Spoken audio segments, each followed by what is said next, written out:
Hi, everybody. My name's Jason. I'm Caden. I'm Jaden. And we are the Yahuwah and the Torah channel, and we thank you guys very, very much for hanging out with us. And we are doing yet another segment. We are doing another reading that we are doing with all of you. And for those who do not know anything about the Yahuwah and the Torah channel, we are those people who believe that the laws, statutes, and commandments of Genesis, Exodus, Leviticus, Numbers, and Deuteronomy, which they call the Torah, are good for all generations. They are good for every person. They are good for every being. They are good for anybody who wants to find this kingdom road that most of us, well, a lot of us are seeking. And that kingdom road is filled with all sorts of treachery. The kingdom road is filled with all sorts of things that we have been told we need to watch out for. We are told that most don't make this tiny little narrow gate, and we are told that it is a difficult road to go. Now, gentlemen, how are you guys doing? Good. Tell me a little bit about, because this is a new segment, so we'll actually pick up new people that we didn't pick up on any others. And as we go through the new segments, we grab people and hopefully we can catch their interest. Now, what do you guys, well, actually, first of all, tell me a little bit about Jesus the Christ and who do we believe he is, and how do we address him, or how do we address his name? Well, his name is Yahushua HaMashiach. That is his original name. There were no J's in Hebrew, and there was no the Christ, because that was all Greek. Okay, and so why do we call him Yahushua and not Jesus? Because he was a Hebrew man. That was a Hebrew name. In Hebrew, that means salvation. So we use his name as Yehoshua HaMashiach, which would be for those people who know him as Jesus the Christ. But that's not the correct translation. It's closer to Joshua than it would be Jesus. Yeah, and who do we call his father? And do we believe that the Father and the Son are the same entity? No, they are two complete separate people. There is a father and a son. We call the father Yahuwah. Yahuwah Elohim. It is not the Lord your God. It is not God or Lord. It is Yahuwah Elohim. How do we know that Yahuwah is one and not two? That he and his son don't share deity? He says many times, he goes, I am Yahuwah, your Elohim, I am one. Okay, all right, so let's get into this. This is the book of Yaakov, and we are going to read this, and we are going to try to figure this out. Now, the very first thing I want to do is see if any of you can define for me what the world says are works. What do you guys think works are? What does the world define works as? Kate? The world defines probably something that's like physical labor. Yep. And Eli, you're looking on this one. I'm actually asking you to do this. So. I kind of saw it as I sat down. Yeah, you sound real tired. How come you're so late? I'm tired. Did you get out of bed late? A little bit. A little slow to the table here. That's all right. Maybe. Okay, so here we are. So this is what the world says works are. It's a there's either a verb or a noun. The works is be engaged in physical or mental activity in order to achieve a result. Do work. Of a machine or a system is to operate or function, especially properly or effectively, actively involving mental or physical effort. So that is what works are. Now, another meaning of works is activity in which one exerts strength or faculties to do or perform something. All right, now, what exactly are works? Right before us, in front of us, we have what we have as the laws of our Creator, which are the greatest things ever, and you will be blessed by them, or you will also be cursed by them. But the very first commandment is to be fruitful. Now, if we're looking at works, what are we dealing with this one commandment? If we're told to be fruitful, and works are what we're trying to do, now how do we define what good works are and what bad works are, gentlemen? Good works are helping people, doing what Yahuwah commands us to do. Bad works are hurting people and attacking people and doing what the devil wants to do. Yeah, so when we say works, when it says be fruitful, are there works to being fruitful? Yes. Okay, when it says to multiply, are there works to multiplying? Yeah. And so if we abort our babies or we kill off our babies, those works would be evil, right? Because we would not be multiplying, we would be killing off our our babies. Now, when it says master sin, which is commandment number 7, what are the works of mastering sin, and what does that look like when we don't master sin? It would be abiding by the Torah, living by the Torah. That is how you would master sin. Right, and what are the works? How would those works look in your life? How would we observe somebody who's keeping the Torah? How do we observe them using their works to see if their fruits are bearing good fruit? We see how they live. Are they wearing tzitzits? Are they eating pork? How is their form of speech? Right. There would be a lot of that. Right. And so our works, a lot of people, the Christians will say, well, works are not going to get you to heaven. They clearly do not understand what works are. Now, will helping an old lady across the street ensure you have salvation? No, I'm sure it will give you a blessing somewhere along the line, because in a return from Yah, but it's not going to get you salvation. So, works are what exactly? Works would be considered actions of keeping a set of guidelines? Would that be fair? I would say yeah. Okay. All right. Well, let's continue on. Let's see what Jacob has to say on all of this. We will begin with our handy dandy split screen. And we're not there. And my Sephir's dying, and we're there. All right. Thank you. All right. Thank you, gentlemen. Thank you. And for anyone who has never again heard any of our stuff out there, this will be the first of a 5-series section, because there's 5 chapters in James. And so we're going to go through one chapter a day, and we'll try to go through this. Now, gentlemen, let's discuss this. Many people, James is in the New Testament. The Christians have the New Testament, but yet they refuse James just like they refuse Messiah Yahushua. And when I say that, I'm not saying that as something very bad. When people refuse Messiah Yahushua, when you refuse the Torah, you're refusing our Messiah. Our Messiah walked the Torah, and he said you should walk it, and he says that he does the will of his Father. And so this is what we are having to understand. Verse 1. Jacob, a servant of Yahuwah and of the Adon Yahushua, Hamashiach, to the 12 tribes who are in dispersion, greetings. Hey, who's that? Who's he talking to? We are the 12 tribes. We are the people of Israel. We can be grafted in. We can be those people if we choose to follow the laws, statutes, and commandments. Now, that was very quick, and that was very to the point, exact, Jade. But for a lot of people out there, they do not know who Yashrael is. Most people out there are hooked into a religion, and there's 65,000 plus religions. Every single religion has doctrines of men, and every single religion has gone astray from the laws, statutes, and commands of our Creator. And one of them is Deuteronomy 4:2, where it says, do not add to or do not take away to the Torah. And so when we add in Sunday worshiping as our Sabbath day, that is doctrines of men, and that is evil in the sight of our Creator. Now, here we are. This is to you guys, right? He is writing this letter to you because we are the 12 tribes. We are the tribes who are lost. We are dispersed right now. We are coming out of captivity, and we are on our way into the kingdom road, hopefully. Okay, verse 2. My brothers, count it all joy when you fall into various trials, knowing that the proving of your belief works endurance. Okay, I want to spend some time on this book, boys. What do you got? It says, brothers, count it all joy when you fall into various trials, knowing that the proving of your belief works endurance. Now, out here in the middle of the jungle, we have a tremendous amount of trials. We have a lot of trials to keep animals alive. We have a lot of trials to keep ourselves alive. We have a lot of trials to keep food anywhere in this house. There is just a tremendous amount of trials. Now, right now, one of our trials is empty fridges. We don't have a lot of food. The boys keep going to the fridge, open the fridge, there's nothing in the fridge. I go to the fridge, open the fridge. That's what we do all day long. We are during one of these drought periods in our world where it feels to me like it is a trial.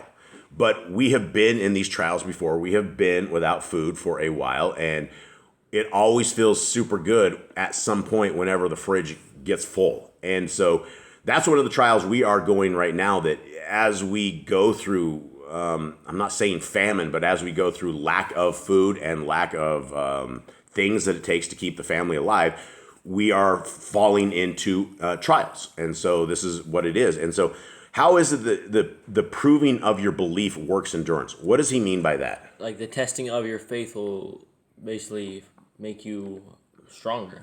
Yeah, and endurance is your ability to go the distance, your ability to continue on, because many people out there struggle day after day. Many people have a lot of trials, a lot of tribulations, a lot of problems. And it feels like we're always being tested. And sometimes it feels like we're tested beyond what we can take. But James is talking right here that when we fall into these trials, that when we are patient with this, that's where our works are being shown. Okay, 4. And let endurance have a perfect work, so that you be perfect and complete, lacking in naught. Okay, thoughts? Anyone? Let your endurance have a perfect work. Okay, what does that say? If we're enduring, what is in the endurance, right? That is our test of longevity. How long are we able to take a certain situation without folding, without collapsing, without going down, right? And so we let our endurance, the test of time, have patience, right? The patience that we're looking for, so that when we have this patience, when we understand that we are in trials and tribulations, and we have to be patient, because sometimes we don't walk right out of trials and tribulations. Not every morning is a day that all of our troubles are gone. Okay, 5. If any of you lacks wisdom, let him ask of Elohim, who gives to all generously and without reproach, and it shall be given to him. Okay, Kate? Well, it says we just need to ask Elohim for wisdom, and he'll just give it to us. He will give us wisdom if we ask. Yeah, and where else do we have this in scriptures? Proverbs. Yeah. And so wisdom is one of these things that we have been told we have the ability to ask for, and we can have it given to us. And is there a way that we could have wisdom taken from us?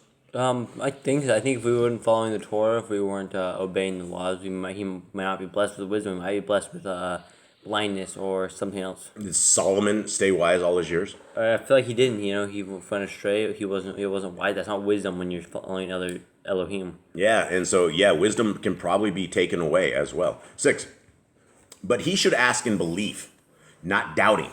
For he who doubts is like a wave of the sea, driven and tossed by the wind. Okay, we've been out in the ocean before, right? The waves are pretty wild, right? He's saying that when you ask, if you doubt is like a wave going back and forth, right? To and fro. And it's a bad thing. And many people live in disbelief. They do not have faith. And I will tell you that I have faith in my Creator. I have faith in his Son. I believe everything spiritual and supernatural that I can't see is with us. And when you have that kind of faith, and you don't need it, it's not blind faith that I have. I look around at creation. I look at the sunrise. I look at the birds outside. I look at the papaya trees, and I look at the beautiful everything that is out there. And I understand that things are not created without a creator. I look at the ways my dogs move about, and the amazing abilities, and the just the crazy build that our animals have, and there is a creator. So it's not like you're blind without faith. Creation is all around us. It's as simple to find your creator by looking around, looking at the creation itself. Okay, 7. For that man should not think that he shall receive whatever from the Adon. He is a double-minded man, unstable in all his ways. Okay, so we're talking about somebody who is, first of all, double-minded, right? If you're double-minded and you have a lack of faith, right? And then it talks about that man should not think that he shall receive whatever from Adon. He is a double-minded man, unstable in all his ways. And so when you ask, you must believe that you will receive. You can't be like, I probably won't receive it. Or have any doubt in your heart that maybe Elohim exists, or anything like that. Right, but what happens if we don't receive what we ask for prayers? Then it wasn't the will of Yahuwah. Whatever we ask has to be the will of Yahuwah, and I think asking for wisdom is in the will of Yahuwah. Absolutely. 9. And let the lowly brother boast in his exaltation, but the rich in his humiliation, because as a flower of the field he shall pass away. So this is like a example of rich versus poor in this kind of a world, right? The rich people, they even go to their death being rich, right? But as the poor people, you're not supposed to boast. And actually it does, it says lowly, let him boast in his exaltation. What do you guys make of that? Boast in your poorness and boast in your nothingness. Yeah, let the brother of low degree rejoice in that he is exalted, right? And exalted mean that we have something, right? we may not have everything and we may lack some things, but it's not things of life, right? We have everything that we need for life. We have a Torah, we have our Messiah, we have our Creator, we have a path to the kingdom. And so, the rich, it's crazy. It talks about the rich and his humiliation, because as a flower in the field, he shall pass away. And, you talk to any rich people and they're fighting for their life. They're fighting for, eternity. They even have guys like Elon Musk who want to take their conscience and put it into a machine and live in a machine forever. So go at it. Okay, 11. For the sun rose with burning heat and withered the grass, and his flower fell, and his pretty appearance perished. So also the rich man shall fade away in his ways. Okay, that's a hardcore lesson, right, to the rich people, right? If it talks about the sun, the burning heat, withered grass, all of these things. It's talking about a death or a way that the rich man is going to go, right? And the rich man will fade away. And, Messiah has talked about it. It's easier for a camel to get through the eye of a needle than it is for a rich man to inherit the kingdom. And so we have to be very, very careful when it comes to money, because people seem to worship money more than Elohim, Most High. Okay, 12.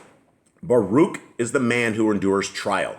For when he has been proved, he shall receive the crown of Kai, which the Adon has promised to those who love him.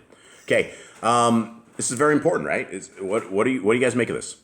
If you endure trial, you get blessed and you receive a crown of life. So endure the trial and you will be blessed. Yeah, and it says you're proved, right? But to get proved, what is it you have to do to be proved? Take a test. Right, and you're going to endure the trial. You have to get through this stuff, and when you toss your hands up in the air and you give up and you curse our Elohim, or you blame him for stuff, when it's more than likely Hasatan that is completely having his way with you, that's the wrong blame. We don't need to be blaming our Creator. He's not doing that to us. 13. Let no one say when he is enticed, I am enticed by Elohim. For Elohim is not temptable by evil, and he entices no one. Okay, so what do we make of this right here? So people will say, oh, Elohim has tempted me, or Elohim has made me do this. Well, Elohim doesn't make you do anything evil, and he doesn't entice you. He doesn't want them to do evil. He doesn't tempt them. Who does?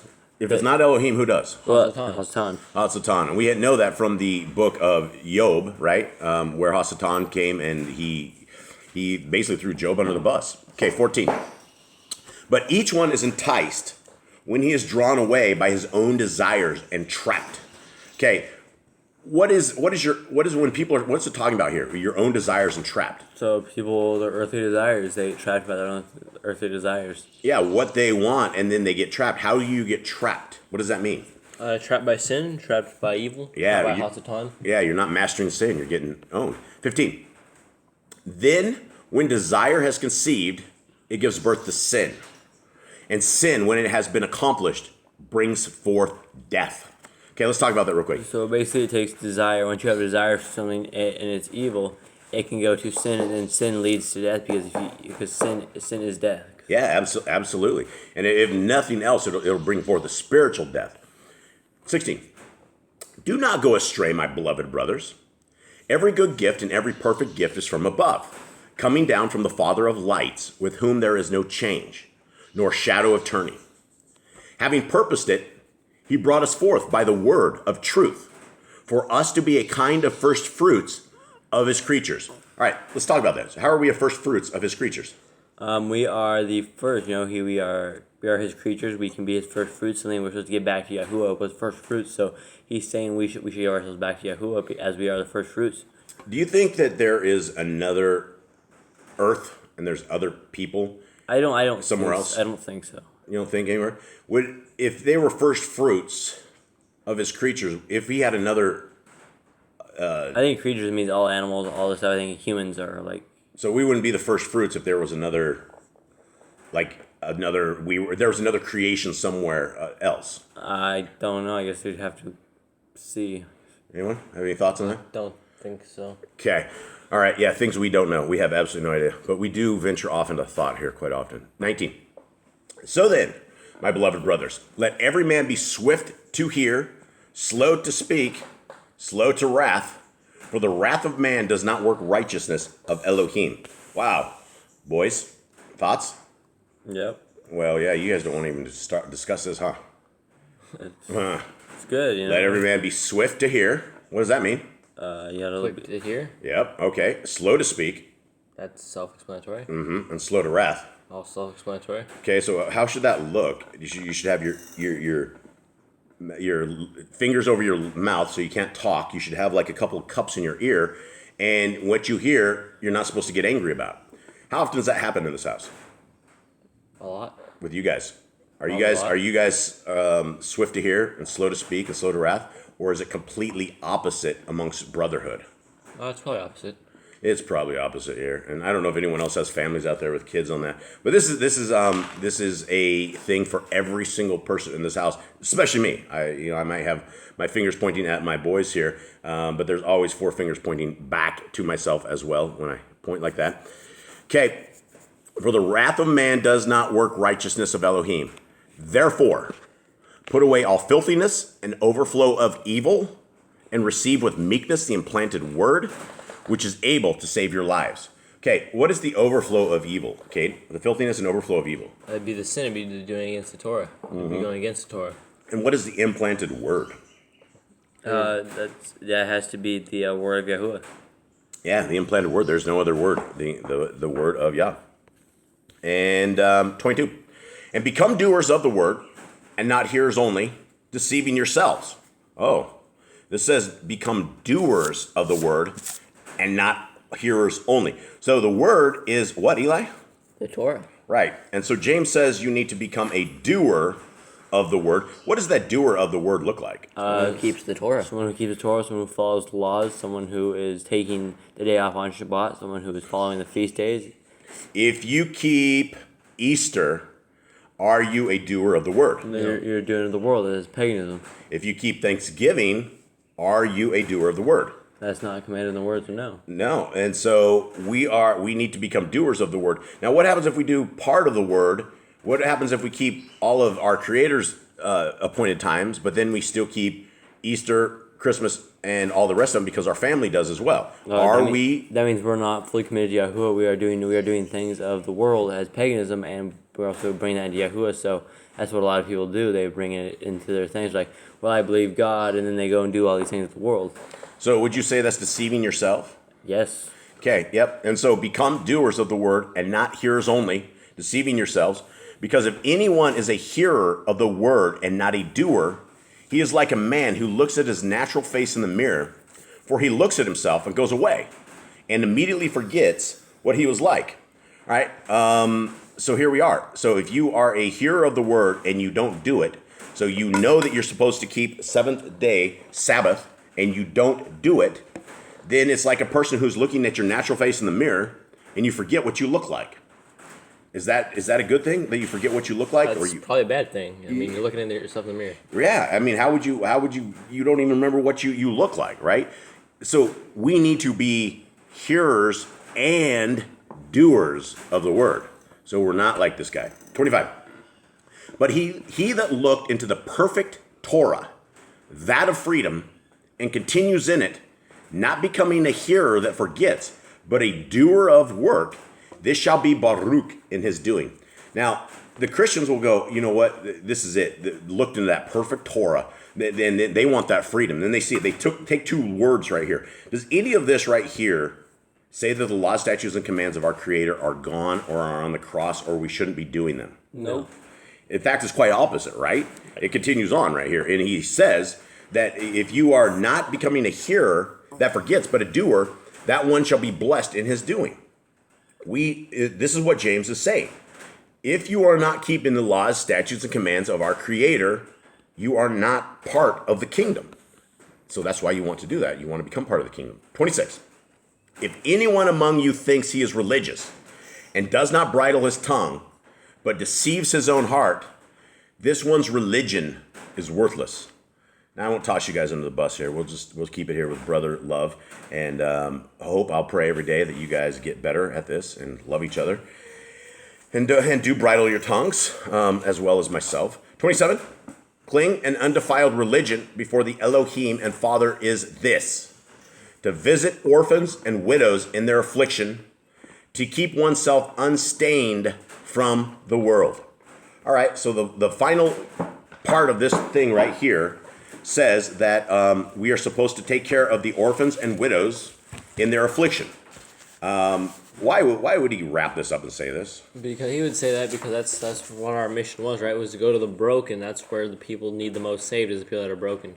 Yeah, and we are told to love those who are broken. We are told to take care of them. We're told to take care of the widows and the fatherless and those who need help. And that is what the scriptures is all about. It's about loving our neighbor as ourselves. It's about loving, and it's actually, we're supposed to be loving our neighbors more than ourselves. And that is really what scriptures is all about.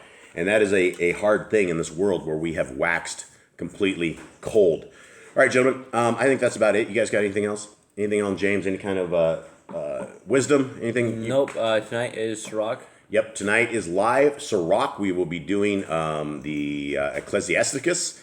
And so we will see you guys tonight. For anyone who wants to show up, we'll be live. It is, 7 o'clock our time? 7 o'clock Eastern. 7 o'clock Eastern time. So hopefully we will see you guys there. And if not, we love you guys, and we will see you guys tomorrow morning. All right. Shalom. Shalom.